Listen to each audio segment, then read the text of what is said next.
माया को भोगने की चेष्टा में ही दुखी है।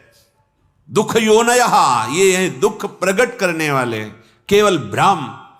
हमें लगता है इसमें सुख है और उसको लगता है उसमें सुख है किसमें सुख? आज तक कोई नहीं पकड़ पाया किसमें सुख है।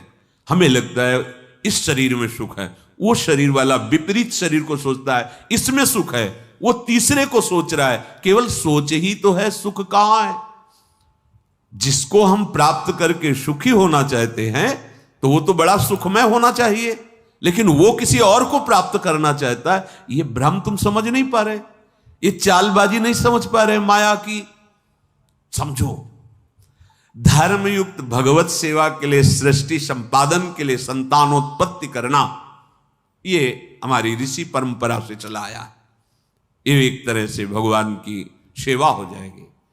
लेकिन मन और इंद्रियों को विषय भोग में उन्मत्त करके भोग विलासिता में, तो कह रहे भुक्तम जन्मनि जन्मनि प्रिय वधु, बहुत सुंदर सुंदर शरीरों को तुमने भोगा है। शक्चंदनाद्यम, बड़े बड़े सुगंधित द्रव्य, बड़े बड़े भोग भोगे हैं। लेकिन अहंकारस्तु न शांतम, मैं भोगता हूं। क्या कभी ये बात तुम्हारी शांत हुई कि अब मुझे नहीं चाहिए कोई भोग?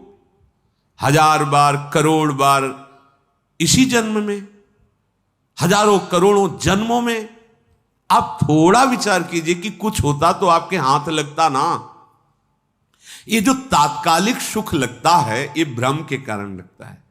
एक उदाहरण में संत भगवान बता रहे थे, जैसे कुत्ते ने सूखी हड्डी किसी जानवर की देखी, वो उठा के एकांत की तरफ भागा कि कहीं दूसरा कोई श्वान कुत्ता इसे छीन न ले।